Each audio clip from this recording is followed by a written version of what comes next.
જો પા થઈ ગયો ટાઈમ તો પ્રાર્થના કરીએ. વસુદેવ સુતં દેવં કંસચાણૂરમર્દન દેવકી પરમાનંદં કૃષ્ણં વંદે જગદ્ગુરુ. ગુરુર્બ્રહ્મા ગુરુર્વિષ્ણુ ગુરુર્દેવો મહેશ્વર ગુરુર સાક્ષાત પરબ્રહ્મ તસ્મૈ શ્રી ગુરુવે નમઃ. નારાયણં નમસ્કૃત્યં નરં ચૈવ નરોત્તમં દેવીં સરસ્વતી વ્યાસં તતો જયમુદીરયેત. તતો જયમુદીરયેત. નો કાંઈ થાય એમાં હું સર સ્થિતિ અમને ભેગી છે ને એટલા બધું આમ ગુણાકરમ સુખાકરમ કૃપાકરમ કૃપાપરમ સુરદ્વિષનિકંદનમ નમામિ ગોપનંદનમ નવીન ગોપનાગરમ નવીન કેલિલમ પટ નમામિ મેઘસુંદરમ તડિત પ્રભાલસત્પટમ. ગુણાકરમ સુખાકરમ કૃપાકરમ કૃપાપરમ સુરદ્વિષનિકંદનમ નમામિ ગોપનંદનમ. ગુણોનો ભંડાર ભગવાન કેવા છે? ગુણોના ભંડાર, સુખ સાગર, કૃપા નિધાન, કૃપાળુ, ગોપાળ, જે દેવના શત્રુઓનો નાશ કરનારા છે તેમને હું નમસ્કાર કરું છું. પછી આગળ કે નવીન ગોપનાગરમ નવીન કેલી લંપટમ નમામિ મેઘ સુંદરમ તડિત પ્રભાલ સત્પટમ. જે નિત્ય નૂતન ભગવાન કેવા છે? નવીન ગોપનાગરમ નિત્ય નૂતન. પછી આગળ કે છે મેઘ શ્યામ નટવર નાગર ગોપા વીજળીના ચમકારા જેવી જેની આભા છે તે અને પિતાંબર જેણે ધારણ કર્યા છે તે એવા ભગવાન બાલકૃષ્ણને હું નમસ્કાર કરું છું. આમ શંકરાચાર્ય પોતાના સ્તોત્રમાં લખે છે. આજે શ્રીમદ ભાગવતની શરૂઆત થઈ એનો 167મો દિવસ. ગઈકાલે સ્કંદ 9 અધ્યાય 21, 22 અને 23 ત્રણ સ્કંદને આપણે નમસ્કાર કર્યા. આજે આપણે 24મો અને છેલ્લો આ સ્કંદનો છેલ્લો અધ્યાય 24મો એમાં પણ થોડાક શ્લોકોનું ગઈકાલે આપણે વિચાર કર્યો હતો. ગઈકાલે આપણે ભરત વંશનું વર્ણન, રાજા રણિદેવની કથા અને વ્રતનો મહિમા આટલી વાતો આપણે ગઈકાલે જોઈ હતી. બીજી વાત જોઈ હતી પાંચાલ, કૌરવ, મગધ દેશીય રાજાઓનું વંશ અને કેવી રીતના બધા એ વંશની અંદર રાજાઓ થયા એનું વર્ણન પણ આપણે ગઈકાલે જોયું છે. સુખદેવજી ત્યાર પછી સુખદેવજી ભવિષ્યવાણી ઉચ્ચારતા રાજા પરીક્ષિતને કહે છે. અહીંયા સુધી રાજા પરીક્ષિતને શું કહેવાય ભગવાન સુખદેવજીએ કથા કહી કે હવે પછી અહીંયા 7 દિવસ ગંગા નદીના પવિત્ર કિનારા ઉપર ભાગવતના પૂરા થશે અને પૂરા થશે પછી કઈ ઘટના ઘટશે એનું ભવિષ્ય અહીંયા સુખદેવજીએ ભાકી લીધું છે. અને રાજા પરીક્ષિતને કહે છે કે હે રાજા પરીક્ષિત તમે મારી પાસેથી હવે ભવિષ્યવાણી સાંભળો.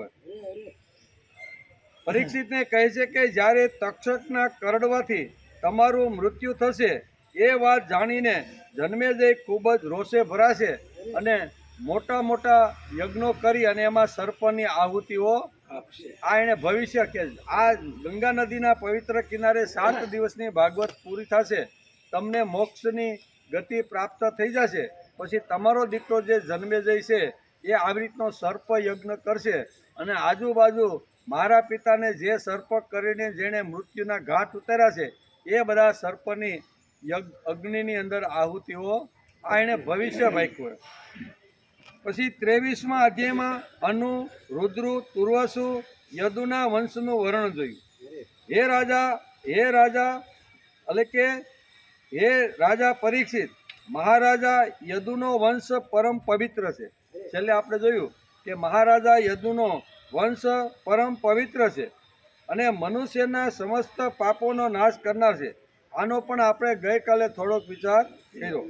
આ વંશમાં સ્વયં ભગવાન પરબ્રહ્મ ભગવાન શ્રી કૃષ્ણએ મનુષ્ય રૂપમાં અવતાર લીધો હતો. તેનો વિચાર આપણે ગઈકાલે કર્યો, બરાબર ને. આ જે યદુવંશની અંદર ભગવાન કૃષ્ણ આવ્યા અને એણે આ પૃથ્વી ઉપરનો ભાર ઉતારી અને ધર્મ રાજ્યની સ્થાપના કરી અને પછી આવી રીતના 125 વર્ષની ઉંમરે તેઓ દેહોત્સર્ગ કરી અને પોતાના ધામમાં ચાલ્યા. આનો વિચાર આપણે ગઈકાલે કર્યો હતો અહીં સુધી. અને 24મા અધ્યાયની અંદર આપણે 21 શ્લોક સુધી આપણે એનો વિચાર કર્યો હતો, બરાબર ને. એમાં કઈ વાતો હતી તો કે દેવવાન, ઉપદેવ, સુદેવ અને દેવવર્ધન આ 4 ભાઈઓ અને 7 બહેનો હતી. ધૃતદેવ, શાંતિદેવ, ઉપદેવા, શ્રીદેવા, પરીક્ષિતા એટલે કે દેવરક્ષિતા, સહદેવ અને દેવકી. વસુદેવે આ 7 બહેનો સાથે લગ્ન કરી લીધા. આ 7 બહેનો જે હતી એની સાથે અત્યારે વસુદેવે લગ્ન કરી લીધા. પુત્રો હતા કંસ, સુનામા, ન્યગ્ર, વૃદ્ધ, શંખ, જુહુ, રાષ્ટ્રપાલ, સુષ્ટ વગેરે. ચિત્રરથના પુત્ર એટલે કે વિદુરથી સુર, સુરથી ભજવાન, ભજવાનથી દિશી. આમ અનેક વંશની પરંપરા કરતા અહીંયા વેદવ્યાસ લખે છે અને સુખદેવજી અત્યારે રાજા પરીક્ષિતને આ વંશનો વિસ્તાર સમજાવે છે. વસુદેવના જન્મ સમયે દેવતાઓના નગારા અને નોબત સ્વયંમાં વાગી ઉઠ્યા હતા. તેથી તેઓ આનક દુર્દુંબી પણ કહેવાયા. તેઓ જ ભગવાન શ્રી કૃષ્ણના પિતા થયા. વસુદેવ વગેરેની 5 બહેનો પણ હતી. પૃથા એટલે કે કુંતા, શ્રુતદેવા, શ્રુતકીર્તિ, સુતશ્રવા અને રાજદેવી. વસુદેવના પિતા સુરસેનના એક મિત્ર હતા અને કુંતીભોજને કોઈ સંતાન ન હતું. તેથી સુરસેને તેની પૃથા નામની પોતાની સૌથી મોટી કન્યા દત્તક આપી દીધી, બરાબર ને. વસુદેવના એક મિત્ર હતા, એનું નામ હતું કુંતીભોજ. એના મિત્ર હતા કુંતીભોજને આવી રીતનું સંતાન હતું નહીં. તેથી વસુદેવ વિચાર કરે છે કે મારા મિત્રને મારી પાસે જે કંઈ સંતાન છે એમાંથી એક સંતાન મારે એને આપવું જોઈએ. તેથી મિત્રને આ નાની એવી જે કુંતી એટલે કે પૃથાનો જન્મ થયો તો એને એની દીકરી તરીકે એને આપી દીધી. એટલે કે પૃથા નામની પોતાની સૌથી મોટી કન્યા દત્તક આપી દીધી. પૃથાએ દુર્વાસા ઋષિને પ્રસન્ન કરીને તેમના પાસેથી દેવતાઓને પ્રત્યક્ષ કરવાની વિદ્યા પ્રાપ્ત કરી લીધા. પૃથા મોટી થઈ, બરાબર. મોટી થઈ અને દુર્વાસા એકવાર ત્યાં હસ્તિનાપુરમાં આવે છે અને દુર્વાસાની સારામાં સારી સેવા કરે છે. દુર્વાસા કે જતી વખતે હું તને કંઈક વરદાન આપવા માગું છું, તું મારી પાસેથી કંઈક વરદાન માગ. આમ કરી અને સેવા કરી અને અહીંયા દુર્વાસાનું મન અને દિલ આવી રીતનું પૃથાએ જીતી લીધું છે એમ વેદવ્યાસ કહે છે. એક દિવસ તે વિદ્યાના પ્રભાવથી પરીક્ષા લેવા માટે પૃથાએ પરમ પવિત્ર ભગવાન સૂર્યનું આહ્વાન કર્યું, બરાબર. દુર્વાસાએ એને વિદ્યા બધી શીખવી દીધી કે આ રીતે હું તને વિદ્યા આપું છું, એનું જો તું આહ્વાન કરીશ ને તો તારી ત્યાં સંતાન થશે એમ. આવી દુર્વાસાએ આવી રીતનું આપી દીધું. પરમ પવિત્ર ભગવાન સૂર્યનું આહ્વાન કર્યું. કુંતા માતાને એટલે કે પૃથાને થયું કે દુર્વાસાએ મને જે વચન આપ્યું છે અને જે મને વિદ્યા શીખવાડી છે એ સત્ય છે કે કેમ છે એનું તો જરીક જોઈતો લો. એટલે જોવા માટે એણે અહીંયા સૂર્યદેવની આરાધના કરી એમ કે સૂર્યનું આહ્વાન કર્યું. તે સમયે ભગવાન સૂર્ય ત્યાં આવી પહોંચ્યા. તેમને જોઈને કુંતીજી મનમાં આશ્ચર્યચકિત થઈ ગયા કે હું તો હજી કુંવારી છું અને દુર્વાસાએ મને જે કાંઈ વિદ્યા શીખવી હતી અને મને જે કાંઈ આશીર્વાદ આપ્યા હતા એ આશીર્વાદના રૂપની અંદર મેં અત્યારે આ સૂર્યદેવની આહવાન કરીને બોલાવ્યા. તો આ વાત તો સાચી છે, સૂર્યદેવ તો અત્યારે મારી સમક્ષ આવીને ઊભા રહી ગયા. ક્યાં સૂર્ય આવી ગયા. તેમણે જોઈને કુંતીજીના મનમાં આશ્ચર્ય થયું. તેમણે કહ્યું કે હે ભગવાન, મને ક્ષમા કરો. મેં તો ખાલી દુર્વાસાએ મને જે આશીર્વાદ આપ્યા હતા એનો પ્રયોગ મેં કર્યો છે કે આ આશીર્વાદથી આ પ્રાપ્ત થાય છે કે કેમ. એટલે મેં મનની અંદર તમારું સ્મરણ કર્યું પણ તમે તો હાજરો હજુર અહીંયા થઈ ગયા. તો એમ કે પરીક્ષા લેવા માટે આ વિદ્યાનો મેં પ્રયોગ કર્યો હતો. હવે આપ જઈ શકો છો. શું કહે છે? તમે અહીંથી હવે you can go easily without any hesitation. અંગ્રેજીમાં એને એમ કે તમે અહીંયાથી હચકાયા વગર જઈ શકો છો. આમ સૂર્યદેવને બે હાથ જોડી અને કુંતા અત્યારે પ્રાર્થના કરે છે. આપ હવે જઈ શકો છો. સૂર્યદેવે કહ્યું, હે દેવી, મારું દર્શન નિષ્ફળ જઈ શકતું નથી.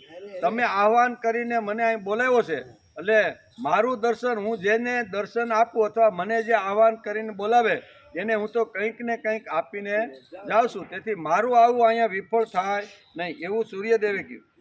તેથી હે સુંદરી, હવે હું તારાથી એક પુત્ર ઉત્પન્ન કરવા ઈચ્છું છું.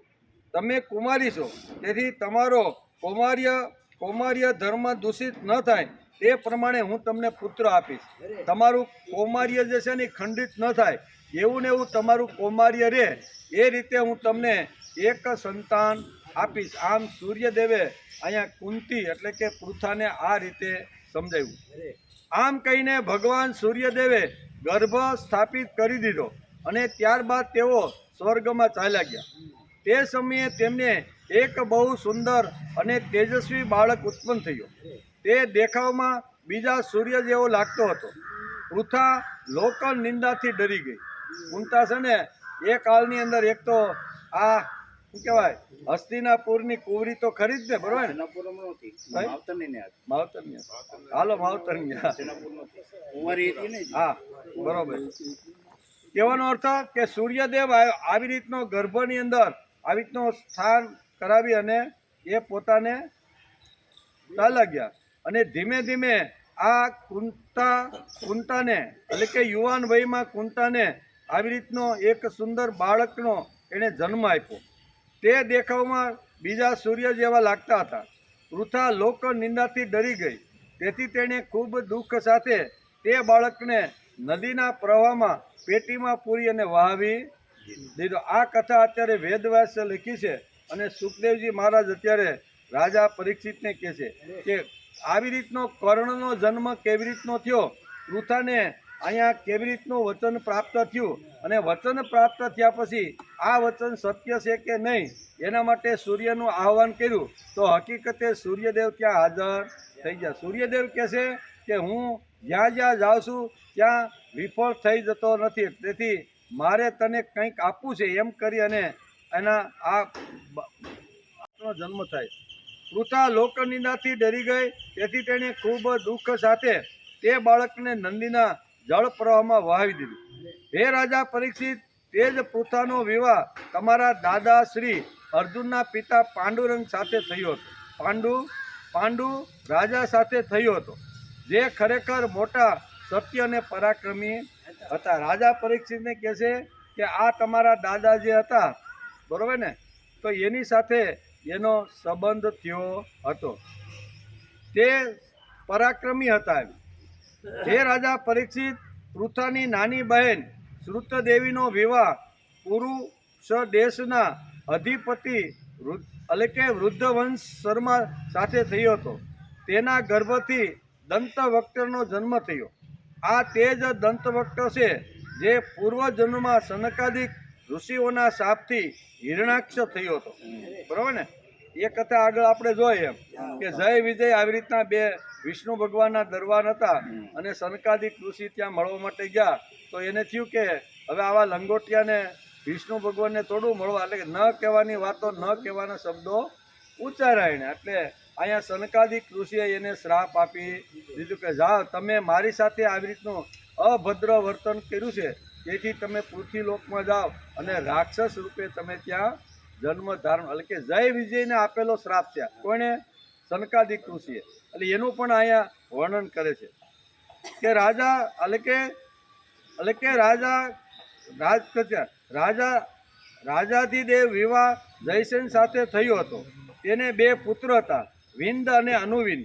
તે બંને એટલે કે અવંતીના રાજા હતા. ચેદીરાજ દેશ એટલે કે દેમ મોસે શ્રુતશ્રવા સાથે પાણી ગ્રહણ કર્યું. તેનો પુત્ર હતો શિશુપાલ, જેનું વર્ણન હું પહેલાં કરી ચૂક્યો છું. વસુદેવજીના ભાઈઓમાંથી દેવભાગની પત્ની કંસાના ગર્ભથી 2 પુત્રો થયા. એના નામ હતા ચિત્રકેતુ અને બૃહદબલા. દિવસરના પત્ની કસમતીથી સુરવીર અને ઈસુનામ નામના 2 પુત્ર થયા. આનકના પત્ની કંકાના ગર્ભથી પણ 2 પુત્ર થયા, સત્યજીત અને પુરુજીત. સૃંજયને પોતાની પત્ની રાષ્ટ્રપાલિકા એટલે કે પાલિકાથી વૃષ અને દુર્મસેન વગેરે પુત્રો થયા. આ જ પ્રમાણે શ્યામકને સુરભી નામની પત્નીથી હરિકેશ અને હિરણ્યાક્ષ નામના 2 પુત્ર થયા. મિશ્રકેશી અપ્સરાના ગર્ભથી વત્કના પણ નૃક અને વગેરે પુત્રો થયા. ઋકને દુર્વાક્ષીના ગર્ભથી તક્ષ, પુષ્કર અને શાલ વગેરે પુત્રો થયા. સમીકની પત્ની સુદામીને પણ સુપુત્રી અને અર્જુન, પાલ વગેરે પુત્રો થયા. કંગની પત્ની કર્ણિકાના ગર્ભથી 2 પુત્ર થયા. એના નામ હતા ઋતુધામ અને જય. આનકંદ દુભી વસુદેવની પૌરવી રોહિણી, ભદ્રા, મદિરા, રોચના, ઈલાની અને દેવકી વગેરે પત્નીઓ હતી. રોહિણીના ગર્ભથી વસુદેવના બલરામ, ગદ, સારણ, શ્રુધમ, વિપુલ, ધ્રુવ અને કૃત વગેરે આવી રીતના એના ગર્ભથી રોહિણીના ગર્ભથી પુત્રો થયા. પૌર્ણિના ગર્ભથી તેમને ભૃત, સુભદ્રા, ભદ્રવા, દુર્મદ અને ભદ્ર વગેરે 12 પુત્ર થયા. એટલે કે મદિરાના ગર્ભથી નંદ, ઉપનંદ, કૃતક, સુર વગેરે પુત્રો થયા. કૌશલ્યાએ વસુદેવજી દ્વારા કુળને આનંદ આપનારા કેસી નામના એક જ પુત્રને જન્મ આપ્યો. વસુદેવજીના પત્ની રોમાંચનાને હસ્ત અને હેમાંગદ વગેરે ઈલાથી ઉર, વલ્ક તથા યદુ વગેરે પુત્રો થયા હતા. હે રાજા પરીક્ષિત, વસુદેવના પત્ની ધૃતદેવના વિપ્રુપુષ્ટ નામનો એક પુત્ર હતો અને તેમના પત્ની એટલે કે શાંતિદેવથી શ્રમ અને પ્રતિક્ષુત વગેરે પુત્રો થયા. વસુદેવજીની ઉપદેવા પત્ની એ કલ્પ, વર્ષ વગેરે અનેક પુત્રોનો જન્મ આપ્યો. આવી રીતે વસુદેવની જે પત્નીઓ હતી એને અલગ અલગ આવી રીતના પુત્રો થયા છે. ત્યાર પછી વર્ષ વગેરે 10 પુત્રોનો જન્મ અને શ્રીદેવના વસુ, હંસ, સુવંશ વગેરે 6 પુત્રો થયા. દેવરક્ષિતા ગર્ભથી ગદ અને 9 પુત્રો થયા. જેમ સ્વયં ધર્મે 8 વસુઓને ઉત્પન્ન કર્યા હતા, તે જ રીતે વસુદેવે સહદેવના ગર્ભથી પુરુ, વિષ્ણુ વગેરે 8 પુત્રો ઉત્પન્ન થયા. પરમ ઉદાર વસુદેવજીને દેવકીના ગર્ભથી પણ 8 પુત્રો ઉત્પન્ન થયા. જેમાં 7ના નામ છે કીર્તિમાન, સુસેન, ભદ્રસેન, ઋજુ, સંબર, ભદ્ર, શેષાવતાર અને બલરામજી. બંનેના 8મા પુત્ર સ્વયં ભગવાન જ હતા. હે રાજા પરીક્ષિત, તમારા પરમ સૌભાગ્યવતી દાદી સુભદ્રાજી પણ વસુદેવની જ કન્યા હતી. એમ સુભદ્રા એ વસુદેવની જ કન્યા હતી. એમ જ્યારે સંસારમાં ધર્મની ગ્લાનિ અને પાપની વૃદ્ધિ થાય છે, ત્યારે સર્વશક્તિમાન ભગવાન શ્રીહરિ અવતાર ગ્રહણ કરે છે. એમ રાજા પરીક્ષિતને અત્યારે સુખદેવજી મહારાજ કહે છે. સુખદેવજી કહે છે કે હે રાજા પરીક્ષિત, યદા યદેહ ધર્મસ્ય ક્ષયો વૃદ્ધેશ પાપમન તદા તુ ભગવાની સ આત્માનમ સૃજતે હરિ. જેમ ભાગવતની અંદર વેદવ્યાસે અહીંયા સ્કંદ 9 અને અધ્યાય 24ના અહીંયા શ્લોક નંબર 56માં જેમ લખ્યું છે કે જ્યારે જ્યારે ધર્મની ગ્લાનિ થાય છે ત્યારે ભગવાન શ્રી હરિ માનવ રૂપ ધારણ કરી અને આ ધરતી ઉપર આવે છે. એવી રીતે ભગવાને ગીતામાં પણ આ જ વાત કહી છે કે યદા યદા હિ ધર્મસ્ય ગ્લાનિ. બરાબર, તો આમ કરીને ભગવાને ગીતામાં પણ આ જ વાત સમજાવી છે. ભાગવતકાર વેદવ્યાસ પણ આ જ વાત અત્યારે રાજા પરીક્ષિતને સુખદેવજી આ રીતે સમજાવે છે. જ્યારે જ્યારે સંસારમાં ધર્મની ગ્લાનિ અને પાપની જ્યારે વૃદ્ધિ થાય છે, ભગવાન શ્રી હરિ અવતાર ગ્રહણ કરે છે. હે રાજા પરીક્ષિત, ભગવાન સર્વના દ્રષ્ટા વાસ્તવમાં અસંગ આત્મા છે. તેથી તેમની આત્મા સ્વરૂપિણી માયા સિવાય તેમના જન્મ અથવા કર્મનું કોઈ કારણ નથી. તેમની માયાનો વિલાસ જ જીવના જન્મ, જીવન અને મૃત્યુનું કારણ છે. તેમનો અનુગ્રહ જ માયાને જીતીને આત્મ સ્વરૂપને પ્રાપ્ત કરનાર છે. જ્યારે અસુરોએ રાજાઓનો વેશ ધારણ કરી લીધો અને અનેક અક્ષરણી સેના એકઠી કરીને તેઓ સંપૂર્ણ પૃથ્વીને ત્રાસ આપવા લાગ્યા, ત્યારે પૃથ્વીનો ભાર ઉતારવા માટે ભગવાન મધુસૂદન બલરામજીની સાથે અવિરત થયા.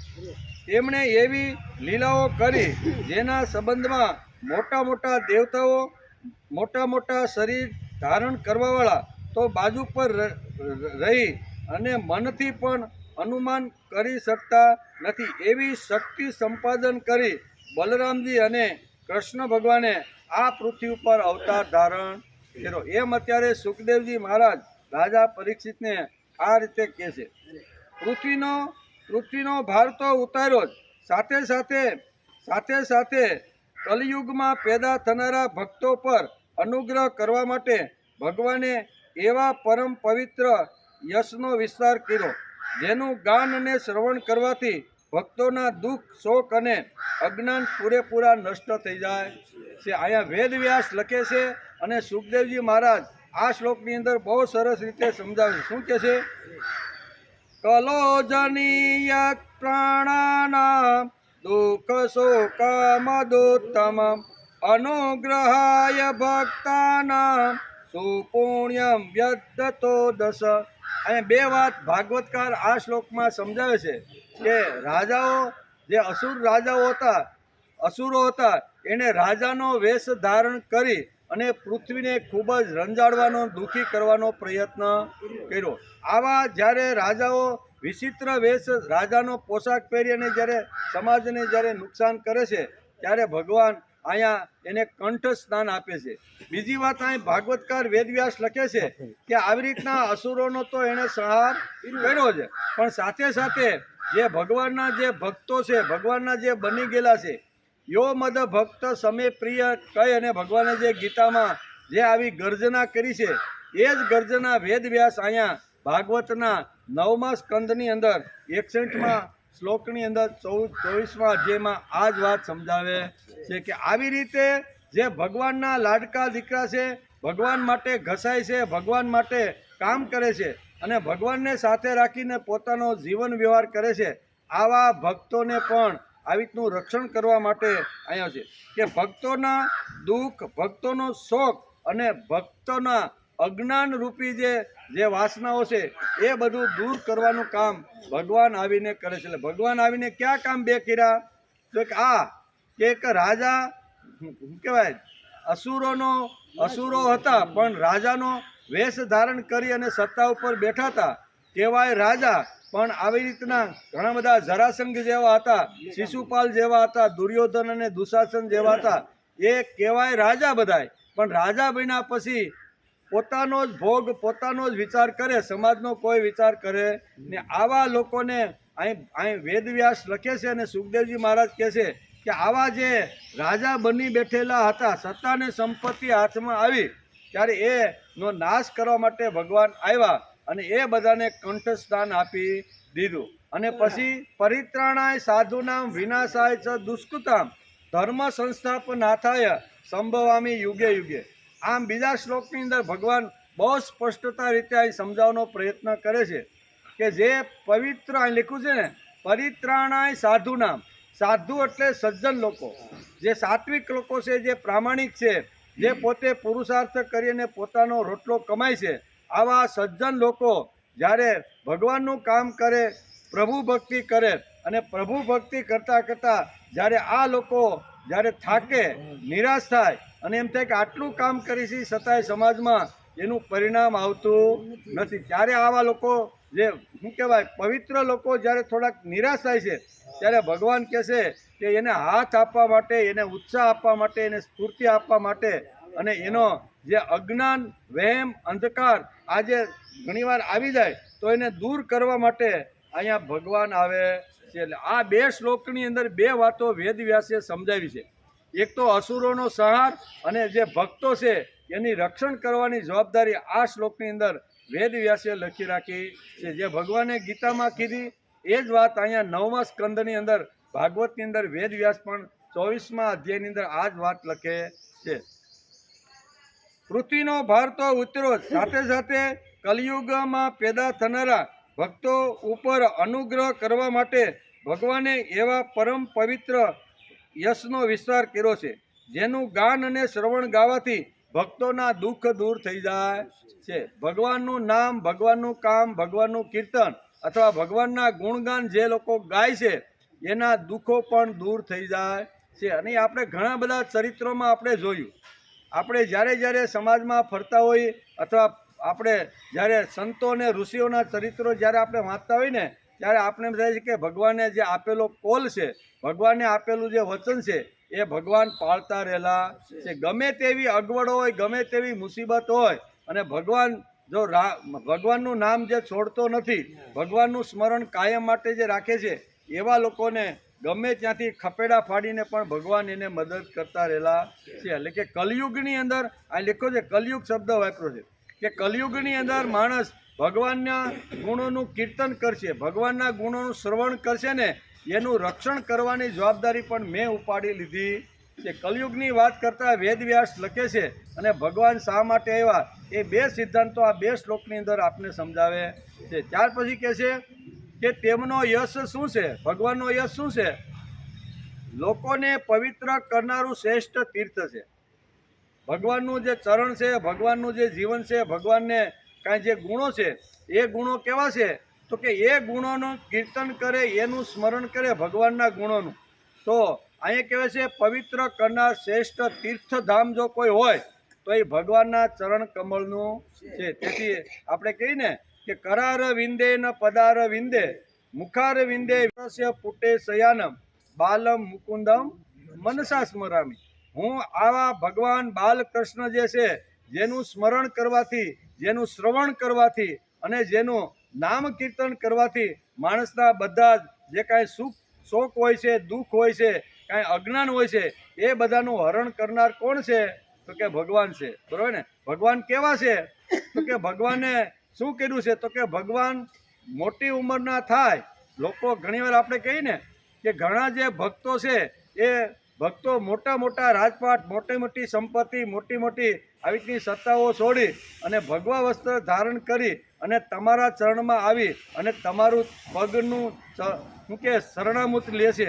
ભગવાન વિચાર કરે છે કે આટલી મોટી સત્તા સંપત્તિવાળા માણસો આ બધું છોડી અને મારા ચરણમાં આવીને મારું શરણામૂત શા માટે લે છે?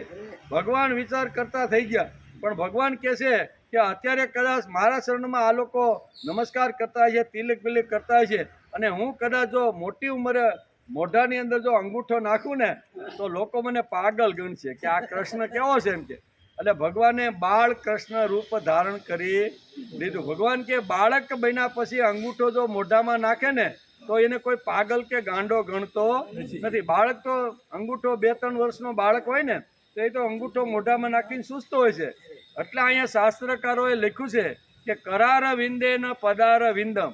કર કમળથી મુખ કમળની અંદર અહીંયા પગનો અંગૂઠો મોઢાની અંદર જે મૂકનાર છે એને વડલાના પાનની અંદર જે શયન કરે છે એવા બાલ મુકુંદ ભગવાનને હું નમસ્કાર કરું છું. તેથી ભગવાન બાળક બની ગયા.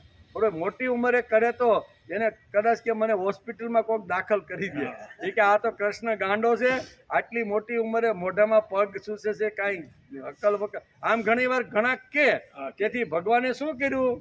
વટસ્ય પત્રસ્ય પુટે શયાન, વડલાના પાંદડાની અંદર શયન કરવાવાળા અને પગનો અંગૂઠો હાથથી મોઢાની અંદર મૂકનાર એવા બાલ મુકુંદને હું નમસ્કાર કરું છું. તે ત્યાં કહે છે કે આ વાતમાં કે લોકોને પવિત્ર કરનાર ભગવાનનો જે અંગૂઠો છે ને એ પણ લોકોને પવિત્ર કરનારું તીર્થ છે. સંતોના કાનને માટે તો સાક્ષાત અમૃત છે. ભગવાનની જે કથા છે ને એ માણસના કાન માટે સાક્ષાત શું છે? સાક્ષાત અમૃત છે. એકવાર પણ જો મનુષ્ય કાનરૂપી એન્જલથી તેનું આચમન કરી લે તો તેનો તમામ કર્મ વાસનાનો નિર્મૂળ થઈ જાય છે. હે રાજા પરીક્ષિત, આટલું ભગવાન શ્રી કૃષ્ણનું મહત્વ અહીંયા શાસ્ત્રકારોએ ગાયું છે. શાસ્ત્રકારો અને વેદો અને ઉપનિષદો અને ઋષિઓ કોઈ દિવસ ભગવાનના ગુણનું વર્ણન અને ભગવાનના ગુણોનું શ્રવણ કરતા થાકતા નથી. એની અંદર ક્યારેય એને ઓડકાર આવતો નથી. ખોરાક ખાઈ તો એક રોટલી, બે રોટલી, ચાર અને પરબરો સીધો ઓડકાર. ભાઈ હવે નહીં જોઈ મને હો, પણ હવે શીરો ને ભજીયા બનાવ્યા છે, એક ચમચો શીરો તો લે બાબા, હવે નહીં હો. એનો બધાને ખોરાકનો ઓડકાર આવે. પણ અહીં શાસ્ત્રકારો લખે છે કે ભક્તિનો ઓડકાર કોઈ દિવસ ભક્તોને આવતો નથી. ગમે ત્યાંથી જ્ઞાન પ્રાપ્ત કરી અને મારે પ્રભુ સુધી પહોંચવું છે, તેથી અહીં કહે છે કે ઋષિઓ, સંતો, મહાપુરુષો આવી રીતના જે થયા છે એ ભગવાનના ગુણોનું શ્રવણ કરતા થાકતા નથી. કારણ કે ભગવાનના ગુણોનું શ્રવણ કરવું કાનથી એટલે એ અમૃતરૂપી વાણીને અંદર પ્રવેશ કરવા જેવી વાત છે. તેથી આ બધી વાતો વેદવ્યાસ લખે છે અને સુખદેવજી મહારાજ રાજા પરીક્ષિતને કહે છે, હે રાજા પરીક્ષિત, ભોજ, વૃષ્ણિ, અંધક, મધુ, સુરસેન, દશાર, કુરુ, સૃંજય અને પાંડુવંશી વીર રાજાઓ નિરંતર ભગવાનની લીલાઓનું આદર સાથે ગાન કરતા રહ્યા. આ બધા જે વંશ જે કીધા ને, આ કુરુ છે, સંજય છે, સુરસેન નામના જે આ બધા જે વંશ છે એ બધા ભગવાનના ગુણગાનનું વર્ણન કરતા થાકતા નથી. એની લીલાઓનું અહીં લખ્યું છે કે એની લીલાઓનું આદર સાથે ગાન કરે. આદર સાથે ગાન કરવું, ગાન તો કરવાનું જ, પણ ભગવાનના આદર સાથે ગાન કરે છે. ભગવાનનું શ્યામ શરીર અલકે સર્વાંગ સુંદર હતું. તેમણે તે મનોહર વિગ્રહથી તથા પોતાના પ્રેમભર્યા સ્નેહાળ હાસ્ય, કૃપાદ્રષ્ટિ, ઉદાર વાક્યો, પરમ ભરેલી લીલાઓથી સમગ્ર મનુષ્યોને આનંદના સમુદ્રમાં તળબોળ કરી દીધા છે. એમ રાજા પરીક્ષિતને ભગવાન શ્રી કૃષ્ણનું વર્ણન કરતા સુખદેવજી મહારાજ એની કહે છે કે ભગવાનની લીલાઓ કેવી છે?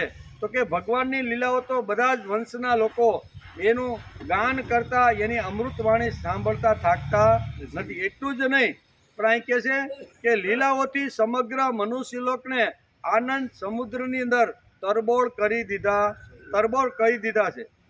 ભગવાનના મુખારવિંદની શોભા તો અનોખી જ હતી. મકરાકૃત કુંડળોથી તેમના કાન અતિ મનોહર લાગતા હતા. તેમની કાંતિથી કપોલ એટલે કે ગાલની સુંદરતા વધુને વધુ ખીલી ઉઠી હતી.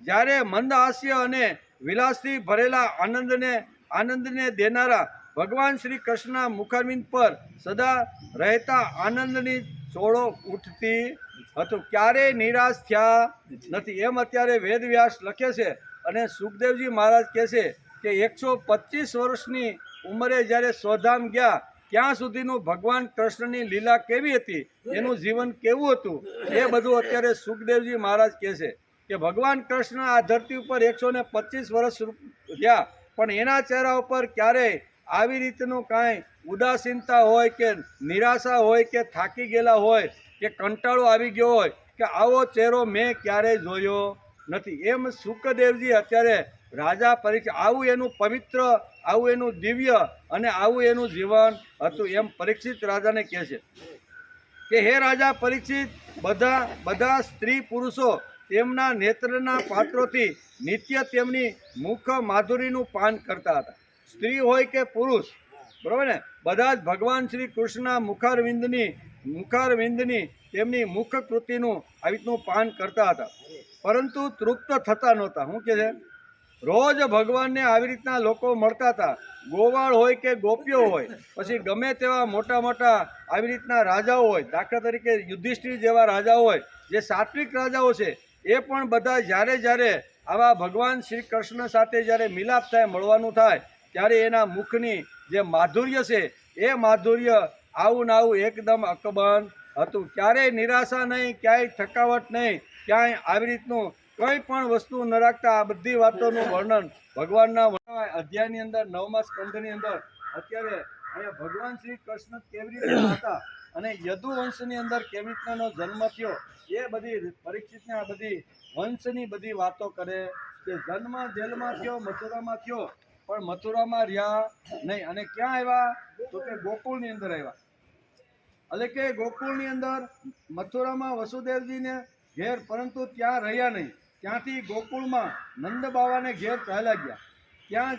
ત્યાં તેમનું પ્રયોજન ગોપીઓ અને ગાયોને સુખી કરવાનું હતું. મુખ્ય એનું કારણ આ હતું કે ગોકુળમાં જઈને શું કર્યું?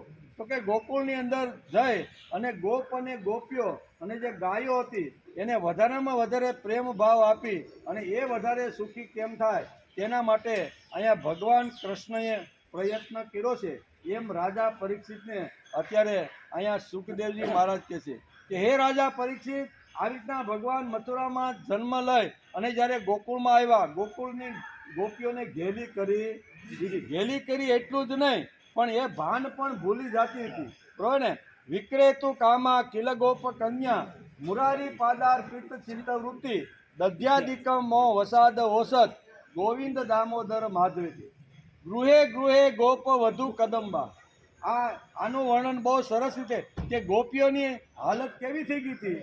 તો ગોપીઓ માથે મટકીની અંદર આવી રીતના માખણ છે, મિશ્રી છે, અલગ અલગ ટાઈપના ગાયમાંથી બનાવેલા, જે ગાયના દૂધમાંથી બનાવેલી વાનગીઓ લઈ અને ગોકુળ છોડીને જ્યારે મથુરાની અંદર જાતી, યમુના પાર કરીને, ત્યારે મથુરાની ગલીની અંદર એક વાત એક બેન પાસે બોલતી અને કહેતી કે વિક્રેતુ કામા કિલ ગોપ કન્યા મુરારી પાદાર પિત્ત ચિત્ત વૃત્તિ દધ્યાધિકમ મો વસાદ ઓસદ ગોવિંદ દામોદર માધવેતી. હકીકતે માથાને મટકીમાં રહેલું જે દૂધ, દહીં, માખણ, મિશ્રી જે કાંઈ હતું, બરોબર, વેચવા માટે તો એ ગઈ હતી, પણ ભગવાન શ્રી કૃષ્ણના પ્રેમની અંદર ગોપીઓ એટલી બધી ઘેલી થઈ ગઈ હતી. એમ સુખદેવજી મહારાજ કહે છે કે ગોકુળની ગોપીઓ હોય કે ગાયો હોય કે ગોપ હોય, બધા આવી રીતના એટલા બધા ભગવાનના ચરિત્રની અંદર, ભગવાનના જીવનની અંદર એટલા બધા ઓતપ્રોત થઈ ગયા હતા, એને બીજું કશું જ કાંઈ દેખાતું નહીં. દૂધની જે માથે મટકી છે એમાં તો હકીકતે દૂધ, દહીં, મિશ્રી હશે જ, બરોબર, પણ મથુરાની ગલીએ ગલીએ જાય છે અને બધાને કે વિક્રેતો લે વેચું. અમે ગોકુળમાંથી લ્યો, કોઈ દામોદર લ્યો, કોઈ માધવ લ્યો, કોઈ મુરારી લ્યો. હવે હકીકતમાં આ હતું નહીં, પણ શું કહે છે? આટલી ભગવાનના પ્રેમની અંદર, ભગવાનની અંદર ઘેલી બહેલી ગોપીઓ હતી. એ બધું આ વર્ણન અત્યારે સુખદેવજી મહારાજ કરે છે કે આટલી સુંદર જન્મ લીધો એણે મથુરાની જેલની અંદર, પણ એને પોતાનું જે બાળ વય છે 11 વર્ષ ને 52 દિવસ એ એણે ગોકુળ અને વૃંદાવનની અંદર પસાર કર્યા છે. ગોપીઓના જીવન બદલાવ્યા, ગોપ બાળકો હતા એના જીવન બદલાવ્યા. ગાયો ઉપરનો જે પ્રેમ છૂટી ગયો હતો લોકોને, એ ગાયો ઉપર વધારેમાં વધારે પ્રેમ થાય એના માટે ભગવાન કૃષ્ણે પોતે જ ગૌપાલન, તેથી ગોપાલ એનું નામ પડ્યું. ગૌપાલન પોતે જ કર્યું. મોટા લોકો જે કરે ને એ પ્રમાણે નાના લોકો કરવાની શરૂઆત કરે. જે ગાયો ઘરની અંદર બંધાતી નહીં, આવા ગોપ બાળકો પણ પોતાને ઘેરે કંઈક થોડુંક જ્ઞાન આવી જાય, કંઈક સારું થઈ જાય ને, અને લોકો કરતાં જુદી રીતે લેવાનો પ્રયત્ન કરે. થોડું જ્ઞાની થઈ જાય કે ભાઈ હું તમારા કરતા કાંઈક જુદો છું, એટલે વિચિત્ર વેશ ધારણ કરી લે. એટલે આપણને હોય બાપુ હોય તો હોય, કંથલથી આવ્યા છે ભાઈ, આ હોય તો હોય. એટલે સમાજ કરતા જુદા રહેવાનો ભગવાન શ્રી કૃષ્ણે ક્યારેય પ્રયત્ન કર્યો નથી. તો જ આવા નાના માણસો ઝૂંપડામાં અથવા નાના ઘરની અંદર રહેવાળા જે ગોવાળો છે, દરરોજ કરીને ખાવાવાળા, બરોબર ને, ગાયોનું પાલન કરે, થોડી ઘણી ખેતી કરે, થોડું ઘણું આવી રીતનું કરે અને એમાંથી જે કાંઈ મળે એમાંથી પોતાનો યોગક્ષેમ ચલાવવા નાના નાના આવી રીતના જે ગોપાળો ગોપ અને આવી રીતની જે ગોપીઓ છે એને પ્રેમ આપ્યો, ભાવ આપ્યો, એની સાથે બેઠા વાર્તાલાપ કરી અને પછી ત્યાંનું કામ પૂરું કરીને એ પાછા મથુરાની અંદર આવ્યા છે. એટલે કે ત્યાં કાર્ય પૂરું કરીને પાછા મથુરામાં આવ્યા. વ્રજમાં, મથુરામાં તથા દ્વારકામાં રહીને અનેક શત્રુઓનો સંહાર કર્યો. આટલી જગ્યાએ ફેર્યા, એક ઠેકાણે પરોઠી વાળીને બેઠા નથી. જ્યાં જ્યાં જેવી રીતની જરૂરિયાત હોય ત્યાં ભગવાન શ્રી કૃષ્ણ આવી રીતની ઉત્પત્તિ સ્થિતિને લય કરવાળાએ આવી તો માનવ શરીર ધારણ કરી અને આવી રીતના કામો કર્યા છે. એમ રાજા પરીક્ષિતને અત્યારે આજે સુખદેવજી મહારાજ કહે છે કે હે રાજા પરીક્ષિત, તે કાર્ય પૂરું કરીને મથુરા પાછા આવ્યા. વ્રજમાં, મથુરામાં અને દ્વારકા તેમણે હજારો પુત્રો થયા. સાથે સાથે પોતાના સ્વરૂપનો સાક્ષાત કરાવનારી પોતાની વાણીરૂપી શ્રુતિઓની મર્યાદા સ્થાપિત કરવા માટે અનેક પ્રકારના યજ્ઞો દ્વારા સ્વયં પોતાનું યજન કર્યું. પોતે યજ્ઞ કરી શકતા નહીં, પણ રાજાઓ પાસે, જે સાત્વિક જે રાજાઓ હતા એની પાસે યજ્ઞ કરાવી અને સમાજને સુંદર બનાવવાનો ભગવાન કૃષ્ણએ પ્રયત્ન કર્યો છે. ભગવાન કૃષ્ણનો જેલમાં જન્મ થયો, ગોકુળ મથુરામાં આવ્યા, ત્યાં પણ ઘણી બધું કામ કર્યું. પાછા મથુરાની અંદર ફરીથી પાછા આવ્યા, ત્યાં કંસ જેવા આવી રીતના નરાધમ જે રાક્ષસ વૃત્તિનો જે એનો મામો હતો એનો પણ ત્યાં સંહાર કર્યો અને પછી દ્વારકા ચાલ્યા ગયા. બરોબર, આ બધી વાતો વેદ વ્યાસ લખે છે અને છેલ્લા શું કહેવાય 9મા સ્કંદના છેલ્લા 24મા અધ્યાયની અંદર અહીંયા જતા જતા આ વાતો અત્યારે પરીક્ષિત રાજાને સુખદેવજી કહે છે કે હે રાજા પરીક્ષિત, સાથે સાથે પોતાના સ્વરૂપનો સાક્ષાત્કાર કરનારી પોતાની વાણીરૂપી શ્રુતિઓની મર્યાદા સ્થાપિત કરવા માટે તો એ ભાર એમણે ઉતારવાનો પ્રયત્ન કર્યો. કૌરવો અને પાંડવોની વચ્ચે ઉત્પન્ન થયેલા આપસના કલહને નિમિત્ત બનાવી તેમણે પૃથ્વીનો ઘણો ખરો ભાર હલકો કરી નાખ્યો તથા યુદ્ધમાં પોતાની દ્રષ્ટિથી રાજાઓની અનેક અક્ષણી સેનાઓનો ધ્વંસ કરીને સંસારમાં અર્જુનની જીતનો ડંકો વગાડી દીધો. અર્જુનની જીતનો ડંકો વગાડી દીધો. અર્જુન તો લડવા માટેની ના પાડતો હતો. એમ અત્યારે રાજા પરીક્ષિતને કહે છે કે કુરુક્ષેત્રના મેદાનની અંદર કૌરવ પાંડવ વચ્ચે જ્યારે યુદ્ધ નિશ્ચિત થઈ ગયું અને બંને સેનાઓ સામે સામે આવી ગઈ, ઘણા સમયથી અર્જુન પોતાના ગાંડીવનો ઉછાળ કરતો કે ક્યારે યુદ્ધ થાય ને ક્યારે કૌરવોને મારી અને ફરીથી મારું ગયેલું રાજ્ય પાછું આવું વારંવાર એ જંગલમાં જ્યારે 13 વર્ષ આવી રીતનો વિતાવતા હતા ત્યારે ગાંડીવને ઘણીવાર ઊંચા નીચું કરતો હતો કે એકવાર આમાંથી 13 વર્ષના વનવાસથી છૂટા થઈ જાય અને પછી કોની તાકાત છે કે મારા ગાંડીવની સામે આ કૌરવ એક પણ આવી શકે. આવી જેની 13 વર્ષથી જેવી આવી રીતની હતી, પણ એ જ્યારે યુદ્ધના મેદાનમાં જ્યારે લડવા માટે આવ્યો, બરોબર ને, ત્યારે બંને સેનાઓની વચ્ચે મારો રથ લઈ જાઓ એમ જ્યારે ભગવાનને ઓર્ડર માર્યો અર્જુને. કારણ કે ભગવાન એના સારથી હતા અને સારથી હોય એમ શેઠ જેમ કે ને એમ સારથીએ કરવાનું. અહીંયા અર્જુન શેઠ બન્યો છે અને ભગવાન શ્રી કૃષ્ણ અર્જુનના સારથી બન્યા કે કુરુક્ષેત્રની મધ્યની અંદર આવી રીતનો મારો રથ લઈ જાઓ કે મારી સામે અત્યારે લડવા માટે કોણ કોણ આવ્યા છે એને છેલ્લી વાર જોઈ લો, પછી તો આ જોવા મળવાના અને મારી કાપીને બધાને યમપુરી બધાને પહોંચાડવાનું. આવા ઉત્સાહ સ્ફૂર્તિ અને ચૈતન્ય સાથે અર્જુન જ્યારે યુદ્ધના મેદાનમાં જ્યારે આવ્યો અને ભગવાનને કીધું લે જોઈ લે ભાઈ લે. ભગવાન તો એનો રથ લઈને મધ્ય ભાગમાં લાવ્યો, બે સેનાને જોઈ લે અને જોઈ લીધા પછી એ થોડો ઢીલો પડી જાય. સિદંતી મમ ગાત્રાણી મુખમ પરિશુષ્યતિ વેપતુષ શરીરેને રોમ હર્ષસ જાયતી.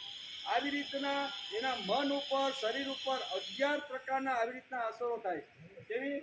જે લડવા માટે ઘણા વર્ષોથી ઉત્સાહિત હતો એનું શરીર પણ કંપવા લાગ્યું, પરસેવો છૂટી ગયો, વાળ ઊભા થઈ ગયા, રોમાંસ થઈ ગયો. રોમાંસ એટલે રૂવાડા એના ઊભા થઈ ગયા અને ઘણી બધી પરસેવો છૂટી ગયો, હાથમાંથી ગાંડી હતું ને ધીમે ધીમે સરવા. સિદંતી મમ ગાત્રાણી મુખમ પરિશુષ્યતિ વેપતુષ. વેપતુષ એટલે બાણ. જે ઉત્સાહ જે હતો એ તૂટી ગયો અને નિરુત્સાહિત થઈને પાછલી બેઠક ઉપર બેસી ગયા. ત્યારે ભગવાન કૃષ્ણએ જેને ઉત્સાહ આપવાનું કામ કર્યું છે. શુદ્રમ હૃદયમ દૌર્બલ્યમ તેક્તો ચિત્તમ હોવા છતાં આ નહીં લડવાનો વિચાર તારા મગજમાં કેવી રીતના આવ્યો? આને ક્ષુદ્ર અને હલકો વિચાર કહેવાય છે. આવા કેવો સમય કેવો છે? બંને માંડવા ખોડાઈ ગયા છે, જાન આવી ગઈ છે, અને જાન આવ્યા પછી વરરાજો કે હવે આ છોકરીને મારે પરણવું છે. અહીંયા સુધીની આ બધી તૈયારીઓ થઈ ગઈ છે, અને ગાંડા તું ભાગવાની વાત કરે છે, બરોબર ને? બંને લગ્નમાં આવી રીતનું થાય તો એ પક્ષીની કેવી હાલત થાય, બરોબર? ધામધૂમથી આપણે જાન ગયા હોય અને માંડવામાં જ્યારે વરરાજો આવે અને કન્યા પધરાવો સાવધાન કરીને જ્યારે કન્યા માંડવામાં આવે ત્યારે વરરાજો કે હવે આની સાથે પરણવું નથી. શા માટે નથી પરણવું? આમ પૂછે કોઈ તો કે ભાઈ આની સાથે પરણી તો છોકરા થશે તો એને સંભાળવાના, પત્નીને સંભાળવાની, કમાવા માટે જવાનું અને આ બધી મહેનત કરવી, એના કરતાં જંગલમાં જઈને સંન્યાસીના કપડાં પહેરી મોજ ન કરું. ત્યારે એનો બાપો કાન પકડે છે, બેટા આ તારે પહેલા કેવું સંબંધ થયા પહેલા તારે આ બધી એટલે અર્જુન હે પરંતપ તારા હૃદયમાં આવેલી અશુભ વાસના, અશુભ કામના, ક્ષુદ્ર વાસના તને ક્યાંથી આવી? તું ક્ષત્રિયનો બચ્ચો છો અને યુદ્ધ એ તારા માટે કલ્યાણ છે, માટે તું અહીંથી ઊભો થા. આમ તારા દાદાને ભગવાન કૃષ્ણે કીધું. આ બધી વાતો સમજાવશે. કુરુક્ષેત્રના મેદાનમાં જ્યારે બંને સેનાઓ જ્યારે ભેગા થઈ ત્યારે તારા દાદાની સ્થિતિ આવી રીતની થઈ ગઈ છે એમ કરી અને કહે છે. કૌરવ અને પાંડવોની વચ્ચે ઉત્પન્ન થયેલા આપસના કલહને નિમિત્ત બનાવી તેમણે પૃથ્વીને ઘણો ભાર હલકો કરી નાખ્યો. એમ કરીને લડાઈ માટે અર્જુનને પ્રેર્યો. અર્જુન લડ્યો અને લડી અને ઘણો બધો જે પૃથ્વી ઉપરનો જે ભાર હતો એ ઘણો બધો તારા દાદાએ હળવો કરી નાખ્યો. તથા યુદ્ધમાં પોતાની દ્રષ્ટિથી જ રાજાઓની અનેક અક્ષમણી સેનાનો ધ્વંસ કરીને સંસારમાં અર્જુનને જીતનો તારા દાદાએ જીતનો ડંકો વગાડી દીધો. પછી ઉદ્ધવને આત્મજ્ઞાનનો ઉપદેશ કર્યો અને ત્યારબાદ તેઓ પોતાના પરમધામમાં સિધાવી ગયા.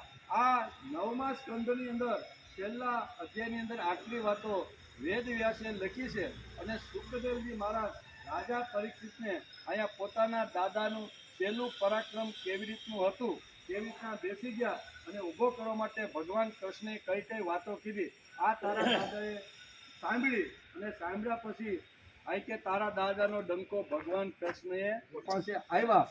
ઉદ્ધવ ત્યાં આવ્યો, એને આત્મ તત્વજ્ઞાનનું જ્ઞાન આપી અને 125 વર્ષની ઉંમરે અહીંયા ભગવાન શ્રી કૃષ્ણ સ્વધામ પહોંચી ગયા. ઇતિ શ્રીમદ ભાગવતે મહાપુરાણે એટલે કે વૈયાસિક્ત યામાષ્ટક સહસ્રામ પારમહંસ્ય સહિતાયા 9મકે સ્કંદે સૂર્ય સોમ વંશા કીર્તને યદુવંશનું કીર્તન નામ ચતુર્દશો ધ્યાય. 9મા સ્કંદ અંતર્ગત સૂર્ય સોમ વંશનું કીર્તન માનો વંશનું કીર્તન નામનો 24મો અધ્યાય સમાપ્ત થયો. 24મા અધ્યાયના સમાપ્તિની સાથે 9મા સ્કંદને પણ આજે આપણે નમસ્કાર કર્યા કે 9મા સ્કંદની અંદર 24 અધ્યાય આવે છે એનો આપણે અભ્યાસ કરવાનો પ્રયત્ન. બરાબર ને?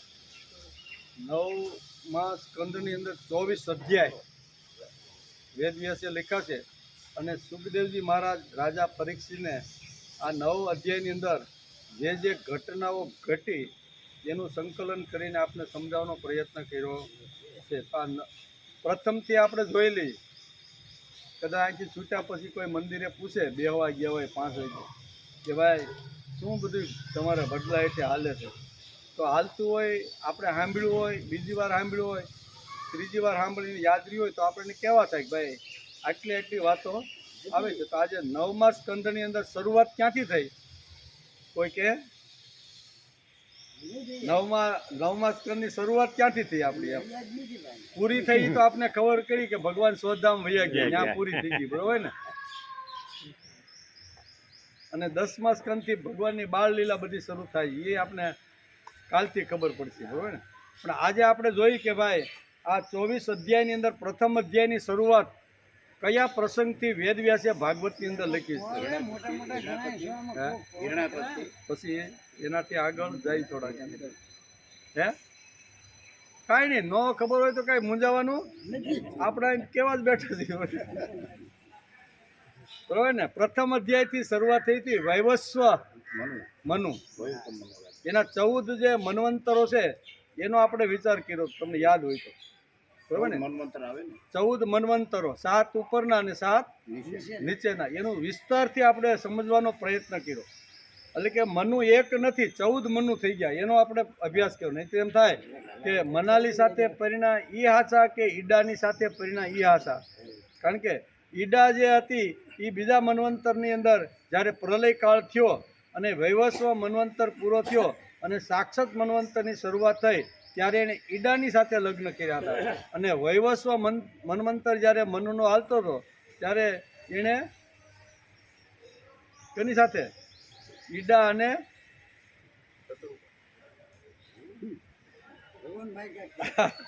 આ કહેવાનો અર્થ કે આ બધી વાતો શરૂઆતમાં હતી એમ. વૈવસ્વ મનુના પુત્ર રાજા સુધમ્યુ ની કથા અને મનુના વૃષદ વગેરે 5 પુત્રોના વંશની કથા આપણે પ્રથમ અધ્યાયમાં જોઈ હતી. ત્યાર પછી ધીમે ધીમે આગળ આવતા, બરોબર, મને કાંઈ યાદ રહ્યું નથી, હું લખીને આવ્યો છું. એટલે તમને એમ થાય કે આ ભાઈ તો કેમ બોલે છે, પણ હું લખીને આવ્યો છું. મહર્ષિ ચવન અને સુકન્યાનું ચરિત્ર બીજા અધ્યાયની અંદર આપણે શું જોયું કે ચવન ઋષિ જે હતા એ ચવન ઋષિ અને અહીંયા રાજાની કન્યા સયાતિ નામનો જે રાજા હતો એ રાજા પોતાની કન્યાઓ સાથે અને સાહેલીઓ સાથે એ જંગલની અંદર આવી રીતના ફરવા માટે જાય છે. ફરતા ફરતા ફરતા અહીંયા ચવન ઋષિના આશ્રમમાં જાય છે. બધા શાંતિથી બેઠા છે. આ બધી કન્યાને થયું કે અહીં શાંતિથી બેસું એના કરતાં વનમાં થોડુંક ફરી લઈ. અને એ બધી કન્યાઓ અહીંયા બધી ફરવા માટે નીકળે છે. અને ફરવા માટે નીકળે છે, એક મોટો રાફડો જોવે છે અને રાફડાની અંદર ચમકતી કંઈક એને વસ્તુ દેખાય છે.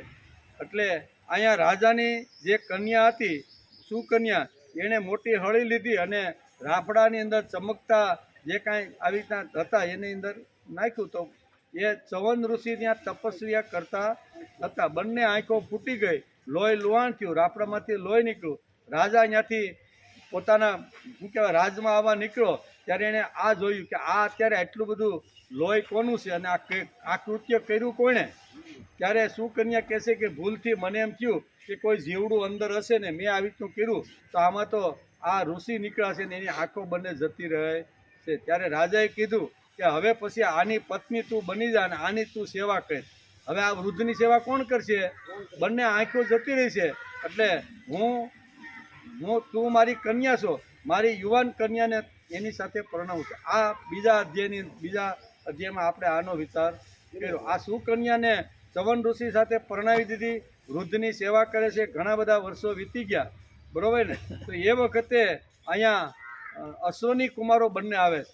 અશ્વની કુમારો આવીને કહે છે કે અમે એટલી અમારી પાસે આવી રીતની શું કહેવાય ઔષધિની વિદ્યાઓ છે કે એનાથી અમે કોઈ પણ માણસ વૃદ્ધ થઈ ગયો હોય તો એને યુવાન પણ બનાવી દઈએ છીએ. આંખ કોઈની જો જતી હોય તો ઓપરેશન કરીને નવી આંખો પણ લાવી દઈએ છીએ. આવી રીતની સુંદર મજાની આવી રીતની સેવા આ બંને અશ્વની કુમારે કરી અને એમાંથી વૃદ્ધમાંથી યુવાન બની ગયા, બરાબર ને. યુવાન બની ગયા તો એ પછી એ કથા આપણે જોઈ. પછી ફરીથી રાજા ફરવા માટે આવે છે અને આ પોતાની સુકન્યા નામની જે કન્યા હતી એને યુવાન સાથે આવી રીતના જોવે છે, થોડો ઠપકો આપે છે. આ ઘટના આપણે બીજા અધ્યાયમાં જોઈ. ત્રીજા અધ્યાયની અંદર નાભાગ અને અમરીશની કથા આવી. બરાબર, કોની? નાભાગ. નાભાગ બહુ સારો એક ગૃહસ્થી, નભગના પુત્ર નાભાગ, અને નાભાગના 3 ભાઈઓ હતા. એની કથા પણ આપણે જોઈ. એના પિતા વિચાર કરતા હતા કે મારા દીકરાને અભ્યાસ માટે કોઈ તપોવનમાં મોકલું, પણ ઘણી મોટી સંપત્તિ હતી, ઘણી મોટી ખેતીવાડી અને વૈભવ પુષ્કળ હતો. તેથી 3 દીકરાને ના પાડી દીધી કે ભાઈ અમારે અભ્યાસ કરવો નથી, અમને ખેતીમાં રહેવા દો, અમારી પાસે ટ્રેક્ટરો છે, આ તે છે, ઘણું બધું સાધનો છે, બધું બહુ ઠાઠમાઠ અમારી પાસે છે, તેથી અમારે ભણીને શું કરવાનું છે? 3 ભાઈઓએ ના પાડી દીધી. નાભાગ નાનો હતો, એને પૂછ્યું બેટા તું એક તો ભણવા જાય, હાલ તને હું તપોવનમાં મૂકી જાઉં. નાભાગ તૈયાર થયો, તપોવનની અંદર આવે છે. ત્યાં 18 વર્ષ સુધી અભ્યાસ કરે છે. અભ્યાસ કર્યા પછી ગુરુ પાસે જે કાંઈ કલા વિદ્યા જ્ઞાન જે કાંઈ હતું એ બધું એને આપી દે છે. આવો જે કાચો પિંડો હતો એને સરસ મજાનું માટલું બનાવીને ઋષિ ત્યાંથી એને મોકલે છે. જતાં જતાં અહીં નાભાગ કહે છે કે તમે મારો ઘાટ કર્યો, સંસ્કાર આપ્યા, વિદ્યા આપી, જ્ઞાન આપી અને મને સુંદર એક સમાજની અંદર મારું આવી રીતનું થાય એના માટે તમે પ્રયત્ન કર્યો છે. તેથી તમારું ઋણ ગમે ત્યારે મારી પાસે જાયદાદ છે એમાં મારા ભાગમાં જે કાંઈ આવશે ને એ બધું હું તમને અહીંયા દક્ષિણા તરીકે આપવા માટે આવીશ. એટલે ગુરુનું ઋણ એક પહેલું ઋણ, પછી પિતૃનું ઋણ એટલે જેણે મને જન્મ આપ્યો છે એનું પણ ઋણ મારા માટે છે. અને જે ભગવાને મને પશુ ન બનાવતા માણસ બનાવ્યો છે એ ભગવાનનું ઋણ મારા ઉપર. 3 ઋણમાંથી મારે મુક્તિ મેળવવાની છે એમ વિચાર કરતાં કરતાં પોતાના ઘરે આવે છે. ઘરે આવવા માટે રસ્તામાં એક તપોવન હોય છે. તપોવનની અંદર ઘણા સમયથી ઋષિ રાહ જોવે છે અને નાભાગની કીર્તિ ચારે બાજુ ફેલાઈ ગઈ હતી. તેથી નાભાગને આવીને એને કહે છે કે એક રાત્રિ અમારા વિદ્યાર્થી સાથે તમે પણ બેસો. બીજે દિવસે સવારે વિદ્યાર્થીઓને નાભાગ પાઠ ભણાવતો હતો. ઋષિએ કીધું કે અમારા વિદ્યાર્થીને તમે જે અભ્યાસ કરીને આવ્યો છે એનો થોડોક આને આવી રીતનો પાઠ ભણાવો. પાઠ ભણાવે છે. પાઠ પૂરો થાય છે. દૂર વૃક્ષની નીચે એક વયોવૃદ્ધ માણસ બેઠો હોય છે. નાભાગને એમ છે કે અહીંયા અમારા ભણવાના સ્થાનથી દૂર કોણ છે, ત્યાં જાય છે અને બાપ દીકરાની ઓળખાણ થઈ જાય છે. બંને ઓળખી જાય છે અને નાભાગ પૂછે કે બાપા તમે શા માટે અહીં આવ્યા? તો કે કહેવા જેવી કહાની નથી. હું તને જ્યારે તપોવનમાં મૂકીને પાછો ઘેરે આવ્યો અને ઘેરે આવ્યા પછી થોડાક વર્ષો ત્યાં રહ્યો પણ ઘરની અંદર રહેવા જેવું નથી. ત્યાં બધા રાક્ષસો 3 ભાઈઓ છે ને એ રાક્ષસી વૃત્તિના બની ગયા છે. મને કોઈ સંભાળવા માગતું નથી. મારા વારા કાઢ્યા ને એટલે મને એમ થયું આ વારા કરતાં તો આ ઘર છોડીને ચાલ્યું જવું સારું. એટલે વારામાં આવી રીતની મને મજા આવી નહીં એટલે ઘર છોડી અને હું અહીંયા આવી ગયો છું. ઘણા સમયથી અહીંયા રહું છું. તો કે મારા ભાગની જમીન કે જે કાંઈ જાયદાદ હોય એ મારે વેચીને ગુરુને દક્ષિણા. તો કે જા આવ્યો ભાભી ભાઈ સાથે બેઠક કરી બરોબર. તો કે મારો ભાગ એ કે તારો ભાગ તો બહુ સરસ રીતે અમે રાખી દીધો છે. અને બધી જમીનો જે લીમડાવાળું હતું, વડલાવાળું હતું, એ બધા 3 ભાઈઓ 3 વાડીઓ હતી વેચી લીધી. ટ્રેક્ટર હતા વેચી લીધા. પશુ બધું ભાગ પાડી લીધો. ત્યારે નાભાગ કહે છે મારા ભાગમાં? તો કે તારા ભાગમાં કાંઈ રહ્યું નથી. ત્યારે અહીંયા ભાભીને પૂછે છે કે ભાભી તમે પણ ભાઈને કાંઈ ન કીધું કે મારા માટે કાંઈક થોડુંક તો રાખવું તું નહીં? કે અમે વચ્ચે પડી એટલે તને વૃદ્ધ મા બાપ વૃદ્ધ તારો બાપા છે ને એ તારા ભાગમાં તને આપ્યો, જા એની સેવા કરી. આમ ભાભીએ 3 ભાભીએ એને સંભળાવી. પાછો નાભાગ આવ્યો, પિતાને બધી વાત કરી. કાંઈ વાંધો નહીં. પિતા અને પુત્ર આવી રીતના જાય છે યજ્ઞપૂર્વક. આ બધી કહાની આપણે આ અધ્યાયની અંદર જોઈ. અને અમરીશનું પણ આવી રીતનું આ અધ્યાયની અંદર આવે છે. એ કૃષ્ણનો પાકો ભક્ત હતો. દુર્વાસા ઋષિ એના ઉપર ક્રોધાયમાન થયા અને જટામાંથી એક કૃતિકા છોડી મારવા માટે. અને ભગવાને આપેલું જે સુદર્શન ચક્ર હતું ને, કારણ કે ભક્તને ભગવાન પ્રસન્ન થયા અમરીશને.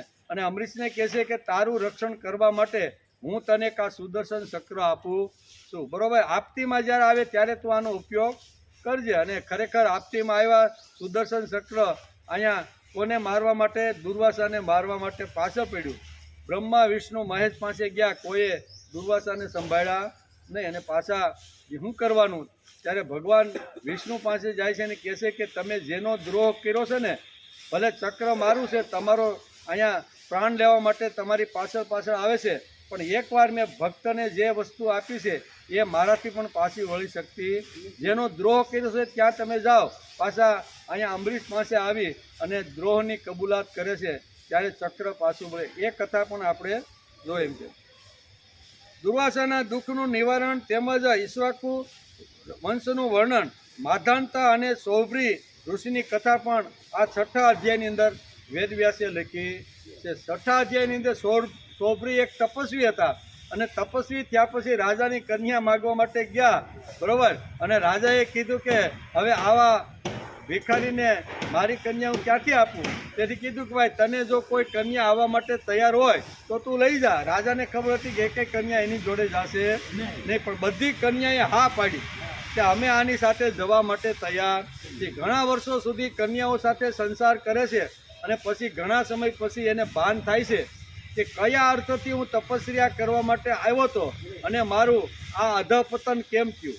તેથી અધપતન થયું એને સમજણ આવી પછી બધી કન્યાઓને દીકરાઓને છોડી અને ફરીથી તપસ્યા કરવા માટે ગયા અને પાછળથી એને ઋષિની ડિગ્રી મળી. શરૂઆતમાં તો એ તપસ્વી જ હતા પણ પાછળથી પાછી તપસ્યા કરી અને ભગવાનને પ્રાપ્ત કરી અને ઋષિની પદવી એ સૌભરીની કથા પણ આપણે જોઈએ. ત્યાર પછી રાજા ત્રિશંકુ અને હરિશ્ચંદ્રની કથા, રોહિતના પિતા નહીં બીજા હરિશ્ચંદ્ર છે એની કથાનો આપણે વિચાર કર્યો. એમાં ઘણી બધી વાતો બહુ સરસ રીતે લખી છે. એમાં વશિષ્ઠ અને વિશ્વામિત્રનું ઘણા સમયથી આવી રીતે યુદ્ધ ચાલતું રહેલું છે પણ વિશ્વામિત્ર જે શક્તિઓ દ્વારા અહીંયા વશિષ્ઠના તપોને ખલાસ કરવા માટે તૈયાર થાય છે પણ એની એકેય શક્તિ કામ લાગતી નથી. તેથી તપસ્યા કરે છે. ઘણીવાર આવી રીતના તપસ્યાની અંદર ઘણા ફેલ પણ જાય છે. પાછો વિચાર આવે છે કે આમ કરી એને ઘણું બધું બળ પ્રાપ્ત કરવા માટે પ્રયત્ન કર્યો કે મને કોઈ રાજર્ષિમાંથી બ્રહ્મર્ષિની ડિગ્રી આપવી જોઈએ પણ કોઈ આપતા નથી. ભાઈ તું રાજર્ષિ એટલે રાજર્ષિ, તને બ્રહ્મર્ષિની ડિગ્રી મળે ને આમ કરીને ઘણીવાર આવી રીતની ઘટના બને છે. અને એવા જ પ્રસંગની અંદર અત્યારે અહીંયા કેવા રાજા હરિશ્ચંદ્રની કથા આવે છે, બરાબર ને? તો એમાં ત્રિશંકુની પણ વાત આવે છે. ત્રિશંકુ નામનો જે રાજા હતો ને એને 3 પાતકો કર્યા હતા. પેલું પાતક હતું એને અહીંયા વેદોનો તિરસ્કાર કર્યો હતો. વેદોને એને સંભાળ્યા નહીં અને વેદોની કોઈ સિદ્ધાંત માનવા તૈયાર નહોતો એટલે વેદોને એને બાળ્યા, બરાબર ને? અને બીજું એને પિતાનો દ્રોહ કર્યો અને ત્રીજી વાત છે એને પરસ્ત્રી ઉપર એને નજર ગઈ હતી. આ 3ના પાપને હિસાબે સ્વર્ગમાં એને કોઈ સ્થાન હતું નહીં, બરાબર ને? તો એ વખતે અહીંયા કોણ કહે છે? વિશ્વામિત્ર કહે છે કાંઈ વાંધો નહીં, આ 3 પાપ સહિત હું તને છે. અહીંયા એ વખતે સ્વર્ગના બધા જે દેવતાઓ કહે છે કે ભાઈ તારું સ્થાન અહીંયા નથી, જા પાછો, એમ કરી ત્યાંથી ધકેલી ગયા છે. અહીંયા વિશ્વામિત્રને ખબર પડે છે કે મેં મોકલેલો માણસ પાછો આવે છે એટલે ત્રિશંકુને કીધું ભાઈ ન્યાન તું રહી જાય, નીચે ઉતરતો નહીં. એ ત્રિશંકુની કથા પણ આપણે જોઈએ એમ છે. ત્યારબાદ 9મા અધ્યાયમાં ભગીરથનું ચરિત્ર આવ્યું. ગંગા અવતરણની કથા આવે છે. સ્વર્ગમાંથી ગંગા આવે તો ઝીલે કોણ? તેથી ભગીરથે ફરીથી ભગવાન શિવજીની તપસ્યા કરી અને ભગવાન શિવજીને પ્રસન્ન કર્યા છે કે ભગવાન આવી રીતના મારા જે પૂર્વજો સગર છે, બરાબર ને? એ સગર રાજાના જે દીકરાઓ હતા એ બધા દીકરાઓ આવી રીતના કપિલ ઋષિના આશ્રમની અંદર બળીને ભસ્મ થઈ ગયા છે. મારે એને આવી રીતના શું કહેવાય એને જલાંજલિ આપીને સ્વર્ગ મોકલવા છે. ત્યારે અહીંયા ગંગાના પ્રવાહ સિવાય એ વાત શક્ય હતી નહીં. તેથી ગંગા આ અવતરણ થાય એના માટેને ઝીલે કોણ સ્વર્ગમાંથી આવે.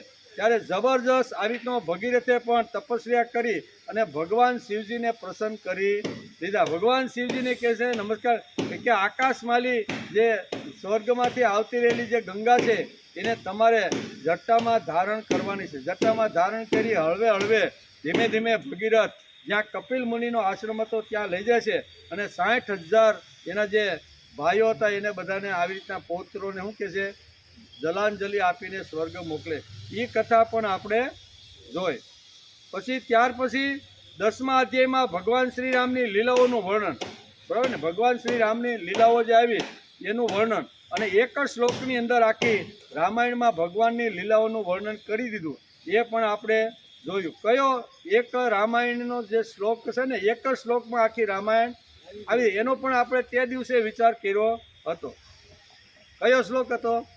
આદો રામ તપોવનાધિગમનમ હત્વા મૃગમ કાંચનમ વૈદેહી હરણમ જટાયુ મરણમ સુગ્રીવ ભાષણમ વાલી નિગ્રહણમ સમુદ્રતરણમ લંકાપુરી દાહનમ પશ્ચાદ્રાવણ કુંભકર્ણ હનનમ એતત્ શ્રી રામાયણમ. આનો વિચાર કર્યો, બરોબર ને? આખી એક જ શ્લોકી રામાયણની અંદર આખું એનું રામનું ચરિત્ર આવી જાય છે, એનો પણ આપણે તે દિવસે વિચાર કર્યો. પ્રથમ શ્રી રામનો જન્મ, પછી તપોવનમાં ગમન, ત્યાં સોના જેવા દેખાતા મૃગને મારવું, સીતાજીનું હરણ, જટાયુનું મરણ, સુગ્રીવ સાથે વાતચીત, વાલીનો વધ, સમુદ્ર તરવો, લંકા નગરીનું દહન, ત્યાર પછી રાવણ અને કુંભકર્ણનો વધ. આટલો રામાયણનો ટૂંકો સાર છે. એ આપણે 10 અને 11 અધ્યાયની અંદર સમજવાનો પ્રયત્ન કર્યો હતો. 2 અધ્યાયની અંદર અહીંયા રામના જે અવતાર આવ્યો એની વેદવ્યાસે બહુ સરસ રીતે આટલી વાતો લખી હતી. એ 10 અને 11મા અધ્યાયની અંદર આપણે સમજવાનો પ્રયત્ન કર્યો. ત્યાર પછી ઈક્ષ્વાકુ વંશના શેષ રાજાઓનું વર્ણન, રાજા નિમિના વંશનું વર્ણન. ત્યારબાદ 14મા અધ્યાયમાં ચંદ્રવંશનું વર્ણન, તેમાં પુરુ અને ઉર્વશીની કથા આવે છે. પુરુ અને ઉર્વશીની કથાનો પણ આપણે આ અધ્યાયની અંદર આપણે થોડોક વિચાર કર્યો. 15મા અધ્યાયમાં ઋષિક, જમદગ્નિ અને પરશુરામનું ચરિત્ર આવે છે. 15મા અધ્યાયમાં કેવું આ 3 આવે છે, એટલે કે એનું ચરિત્ર આવે છે. ગાદી રાજા કન્યાનું નામ હતું સત્યવતી. ઋષિક સાથે એના લગ્ન થયા, 2 ચરુ તૈયાર કર્યા, એક બ્રહ્મતેજ અને એક ક્ષાત્રતેજ. આ કથા પણ આપણે જોઈ, બરોબર ને, એનો પણ વિચાર કર્યો. ઋષિક અને સત્યવતીના પુત્ર જમદગ્નિ થયા અને ગાદી રાજાના પુત્ર વિશ્વામિત્ર થયા. ચરુ બદલાઈ ગયા, બરોબર ને.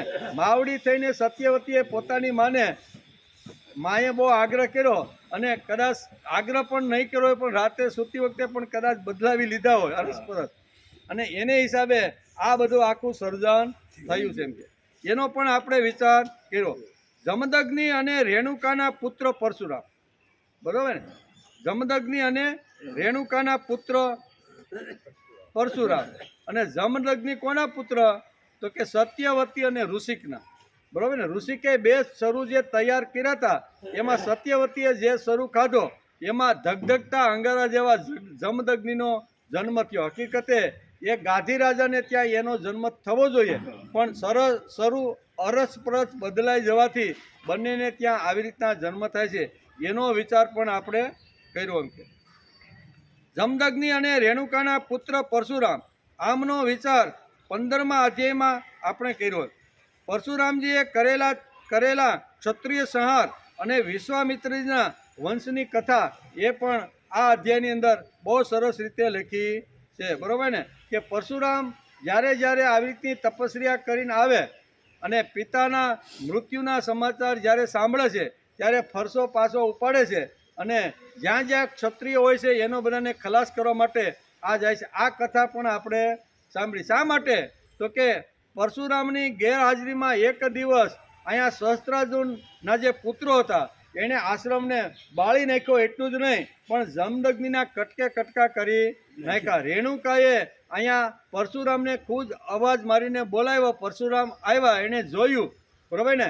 અને જોયા પછી હાથમાં પરશુ લઈ અને આ ક્ષત્રિય ધરતી ઉપર રહેવો જોઈએ નહીં એવો સંકલ્પ કરી અને એણે 21 જે આવી રીતના ક્ષત્રિયો જે ઉન્માદ થયા હતા, જે સત્તા સંપત્તિ અને શક્તિ આવવાથી જે આવી રીતના બન્યા હતા, એવા બધાને કંઠ સ્નાન પરશુરામે આપ્યું છે. એનો પણ આપણે વિચાર કર્યો.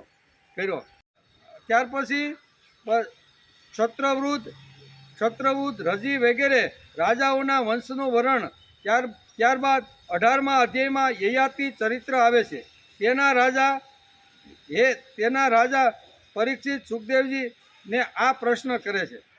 તેથી અહીંયા રાજા પરીક્ષિતે અહીંયા સુખદેવજીને એક પ્રશ્ન પૂછ્યો છે કે હે ભગવાન શુક્રાચાર્યજી તો બ્રાહ્મણ હતા અને યયાતિ ક્ષત્રિય હતા, પછી બ્રાહ્મણ કન્યા અને ક્ષત્રિય વર્ણનો પ્રતિલોમ એટલે કે ઉલટો વિવાહ કેવી રીતે થયો? આવો પરીક્ષિત રાજાએ આ અધ્યાયની અંદર એક પ્રશ્ન પરીક્ષિતે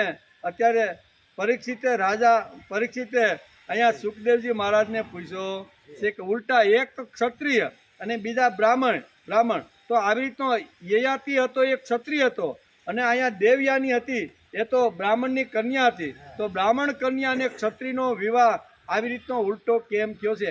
આવો પરીક્ષિતે અત્યારે સુખદેવજી મહારાજને પ્રશ્ન કર્યો છે અને એના જવાબની અંદર આખી બધી ઘટનાના આપણે જોવાનો પ્રયત્ન કર્યો. હે રાજન, દાનવરાજ વૃષપર્વાની એક અભિમાની કન્યા હતી. તેનું નામ શર્મિષ્ઠા. તે ગુરુપુત્રી દેવયાની સાથે ઉપવન વિહાર કરવા માટે ગઈ અને સરોવરમાં સ્નાન કરતા શિવજી ત્યાંથી પસાર થયા તો કપડાં અદલ બદલ થઈ ગયા. ઉતાવળે આવી રીતની જે કન્યાઓ દાસીની સાથે આ વૃષપર્વાની કન્યા જે શર્મિષ્ઠા હતી, એ શર્મિષ્ઠા દેવયાનીની સાથે, કારણ કે દેવયાની હતી એ શુક્રાચાર્યની પુત્રી હતી, ગુરુની પુત્રી અને રાજાની પુત્રી શર્મિષ્ઠા. આ બધી સખીઓ સાથે વનની અંદર આવે છે. સરસ મજાનું સરોવર છે. સરોવરની અંદર નાહવાની ઈચ્છા થઈ છે. બધી નાહવા માટે ગઈ. ભગવાન પાર્વતી સાથે, શિવજી ભગવાન પાર્વતી સાથે સવારી કરીને નીકળે છે. દૂરથી જોઈ જાય છે કે આપણે તો સરોવરની અંદર સ્નાન કરી છે, પણ ઝટપટ આપણે હવે કપડાં બદલાવી લેવા. બધી કપડાં પહેરવા માટે કાંઠે આવે છે અને એમાં એકાબીજાના કપડાં અદલ બદલ થઈ જાય છે. શર્મિષ્ઠાના જે કપડાં હતા એ દેવયાની પહેરે છે અને દેવયાનીના કપડાં હતા એ શર્મિષ્ઠા પહેરે છે. શર્મિષ્ઠા જોવે છે કે આ તો ખોટું કહેવાય કે મારા કપડાં એને પહેરી લીધા છે. એટલે બે વચ્ચે એક ઝઘડો થયો અને ઝઘડાની અંદર બધી જે અહીંયા સહેલીઓ હતી, સહેલીનો સાથ લઈ અને શર્મિષ્ઠાએ અહીંયા દેવયાનીને કૂવામાં નાખી દીધી કે જાણતી જા મારા કપડાં પહેરવાથી શું પરિણામ આવે છે ને, એમ કરીને શર્મિષ્ઠા રાજાની અહીંયા પુત્રી હતી એટલે એને આની અંદર કૂવામાં નાખી દીધી. કૂવામાં નાખી તો એ વખતે એને બચવા માટે ઘણો અવાજ મારે છે, પણ આજુબાજુ કોઈ દેખાતું નથી. એવા સમયે યયાતિ રાજા અહીંયા ઘોડે સવાર કરીને જંગલની અંદર હરણા ખેલવા માટે આવે છે અને હરણા ખેલવા માટે આવે છે અને પછી અવાજ આવે છે કૂવામાંથી. તો જોવે છે તો કે એક સ્ત્રી આવી ગઈ છે, પોતાનું ઉપવસ્ત્ર રાખીને એ કન્યાને બહાર કાઢે છે. બંને વચ્ચે પરિચય થાય છે. શું થાય છે કે તમે કોણ છો ને એમ કરી અને કહે છે. અને પછી તો અહીંયા બધી જ ઘટના બધી ઘટી ગઈ. યયાતિને અહીંયા દેવયાની કહે છે કે તમે મારો હાથ પકડીને મને કૂવામાંથી બહાર કાઢી છે, તો હવે કાયમ મારો હાથ તમે પકડી રાખો, એમ કરી અને લગ્નની માગણી પણ કરી લીધી. બરાબર ને? દેવયાની ઘેરે આવી, બનેલી ઘટના શુક્રાચાર્ય એના પિતાને બધી વાત કરી કે આવી રીતે મને કૂવામાં નાખી દીધી હતી. શુક્રાચાર્ય એકદમ ક્રોધાયમાન થઈ ગયા અને એને જ કહ્યું આવો જે રાજા હોય એની રાજાની કન્યા પણ જો આવી જ હોય તો આ રાજમાં રહેવા જેવું નથી. તેથી રાજ છોડી, વૃષપર્વાનું રાજ છોડી અને એ ચાલવા લાગ્યા. વૃષપર્વાને ખબર પડી કે મારા ગુરુ શુક્રાચાર્ય તો રાજ છોડીને ચાલ્યા જાય છે અને આ રાજની અંદર આવા પવિત્ર બ્રાહ્મણ ન હોય તો રાજ્યનું ક્યારે અધપતન થાય ખબર પડે નહીં. દોડતો રાજા શુક્રાચાર્યની પાછળ આવ્યો, પગમાં લાગ્યો, પગે પડ્યો, માફી માગી કે હવે આવી રીતનું વર્તન થશે નહીં. શુક્રાચાર્ય કહે છે કે કાંઈ વાંધો નહીં, તું જો એક વચન મને જો આપવા માગતો હોય ને, બરાબર ને, તો હું પાછો વળું. અહીંયા દેવયાનીને પૂછે છે બેટા શું કરવાનું છે? તો દેવયાની એના પિતાને કહે છે તમે આ રાજાને કહો કે હું જે જગ્યાએ જાઉં લગ્ન કરીને એ જગ્યાએ તમારી જે શર્મિષ્ઠાએ મને જે કૂવામાં નાખી દીધી ને એ મારી દાસી તરીકે આવે અને બરાબર તો હું આની સાથે લગ્ન આવો તમે આની સાથે કરાર કરો. બરાબર? તો આવી રીતનું રાજા સાથે પણ કરાર થયો. રાજાએ પણ હા કીધી અને શર્મિષ્ઠા પણ વિચારતી થઈ ગઈ મારા પિતાની આબરૂ જળવાઈ રહે તેથી હું જવા માટે તૈયાર થઈશું. તેથી અહીંયા શર્મિષ્ઠા અત્યારે દાસી તરીકે, દેવયાનીની દાસી તરીકે યયાતિના મહેલની અંદર રહેશે. અને શુક્રાચાર્યે એક બીજો પણ પ્રસ્તાવ મૂક્યો હતો કે મારી દીકરી જે વખતે રાજાની રાણી બનીને જે વખતે વિહાર કરતી હોય એ વખતે આ શર્મિષ્ઠાએ કોઈ વચ્ચે પડવાની કાંઈ જરૂર, એને દાસી તરીકે જ કામ કરવાનું. નહીતર આ રૂપાળી છે, યુવાન છે અને યયાતિ રાજાને એમ થઈ જાય કે આ એક છે ને આ બીજી, એમ કરીને જો એની હારે લગ્ન કરે તો મારે આની સાથે પરણાવી, આમ કરીને શરત પણ મંજૂર કરી હતી. પણ ઘણો સમય વીતી ગયો અને વીતા પછી યયાતિ રાજાને થાય છે શું થયું કે આવી સુંદર, આવી શર્મિષ્ઠા જેવી મારી દાસી છે એને પણ હું પત્ની તરીકે સ્વીકારી લઉં તો કેમ છે? તેથી એને પત્ની તરીકે એનો સ્વીકાર કર્યો. સ્વીકાર કરતી વખતે વિચાર આવ્યો કે મેં તો વચન અહીંયા શુક્રાચાર્યને આપેલું છે કે મારી દીકરી સાથે બીજી કોઈ દીકરીનો સહવાસ રાજા સાથે થવો જોઈએ નહીં. પણ એ કે કાંઈ વાંધો નહીં, બાદ મેં દેખા જાયેંગા. શું કહે છે?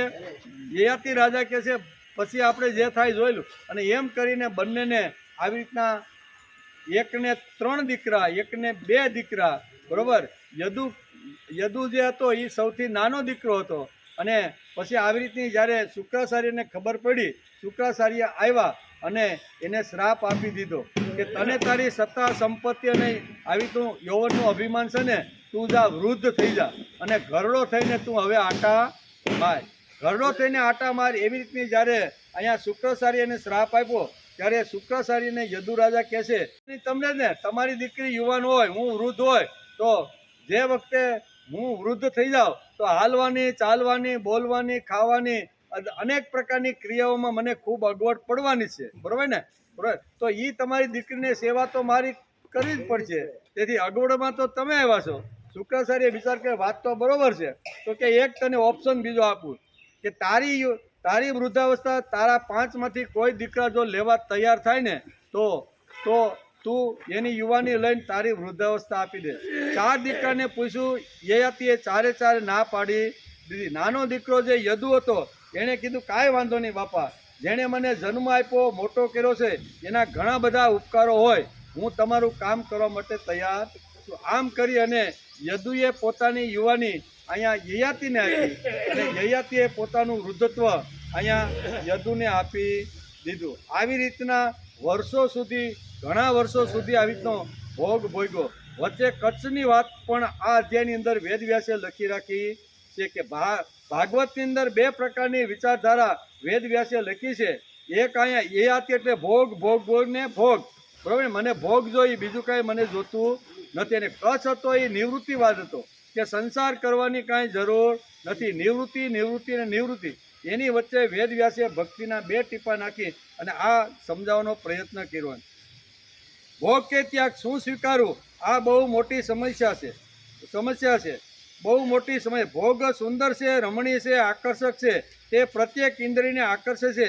તેનો વિચાર 18 અને 19મા અધ્યાયની અંદર વેદવ્યાસે લખ્યો છે. 18 અને 19 2 અધ્યાય આપણે જો વાંચીને એમાં 2 પ્રકારની વિચારધારા વેદવ્યાસે લખી છે. ત્યાગ કરવો કે ભોગ ભોગવું ભાઈ.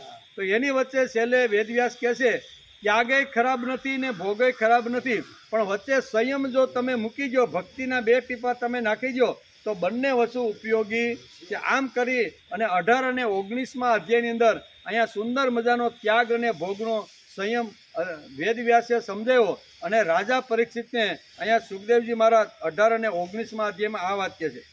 ત્યાર પછી યયાતિની વિચારધારા ભોગ સમજાવે છે.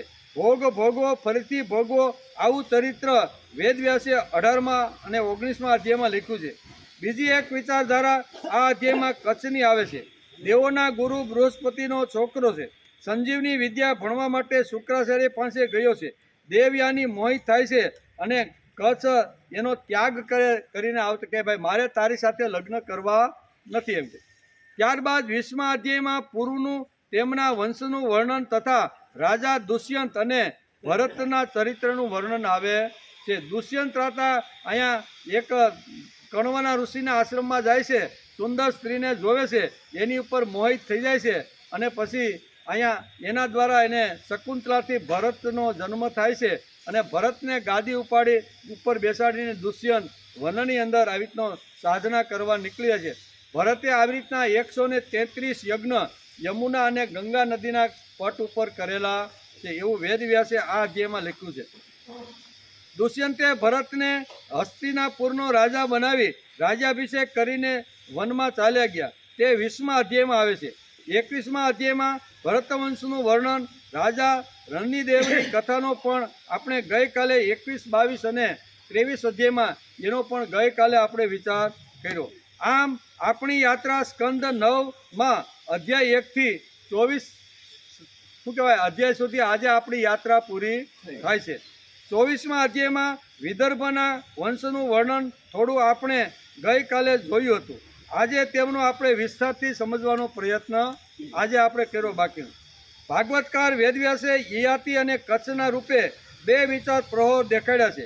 યદુવંશમાં શ્રી કૃષ્ણ ભગવાનનો અવતાર થયો છે એ આજે આપણે છેલ્લા 24મા અધ્યાયની અંદર જોયું. ભગવાન આવ્યા કેવા કામ કર્યા, કેવી રીતે ટૂંકની અંદર અહીંયા સુખદેવજી મહારાજે રાજા પરીક્ષિતને કીધું અને તારા દાદા કેવા શક્તિશાળી હતા, અર્જુનની પણ વાત કરી અને અર્જુન પાછો કેમ પડ્યો એની પણ વાત કરી. આ બધી આ 24મા અધ્યાયની અંદર સંક્ષિપ્તની અંદર વેદવ્યાસે લખ્યું છે અને આ બધા વિચારો કીધા છે. અહીંયા 9મો સ્કંદ પૂરો થાય છે. આ સ્કંદને આપણે બુદ્ધિ અનુસાર સમજવાનો આપણે ઘણા દિવસો સુધી પ્રયત્ન કર્યો. આપણી ટચુકડી બુદ્ધિ, આપણે કાંઈ કાશી ભણવા ગયા નથી, સંસ્કૃત ભણ્યા પણ નથી, બરોબર ને, પણ છતાંય નાનકડી ટચુકડી બુદ્ધિથી આપણે આ 9મા સ્કંદને આટલી વાતો સમજવાનો આપણી બુદ્ધિથી પ્રયત્ન કર્યો. તેથી આપણે કાંઈ 9મા અધ્યાયમાં જે 9મા સ્કંદમાં જે કાંઈ સમજાશી તે આજે ભગવાનને અર્પણ કરી દેવું નહીં કે ભગવાન આ 24 અધ્યાયની અંદર અમે પાપા પગલી ભરવાવાળા, થોડા ઓછું ભણેલા અથવા આવી રીતનું ન ભણેલા, અમે આવો બધો અભ્યાસ અને સાંભળીએ છીએ અને બોલી પણ છીએ, તો અમારા બંને વચ્ચે અમે તમને પ્રાર્થના કરીએ છીએ. કાયેન વાચા મનસેન્દ્રિયેર્વા બુદ્ધ્યાત્મના વા તે સ્વભાવે કરોમિ યદ્યત સકલં પરસ્મે નારાયણાયેતિ નમઃ. જય ભગવાન. નારાયણ આજે સમર્પણ કરી દીધું, બરાબર ને. આવતીકાલે આપણે ટાઈમ થઈ ગયો. આવતીકાલે 10મો સ્કંદ, બરોબર ને, અને 10મા સ્કંદની અંદર બહુ સરસ મજાની લીલાઓથી ભરેલો આખો સ્કંદ છે, બરોબર ને. એટલે આપણે એમાં જોશું કાલે પહેલા અધ્યાયમાં ભગવાન દ્વારા પૃથ્વીને આશ્વાસન, વસુદેવ દેવકીના લગ્ન અને કંસ દ્વારા દેવકીના 6 પુત્રોની હત્યા, એનો વિચાર આપણે આવતીકાલે. આપણે ક્યાં ઉતાવળ છે?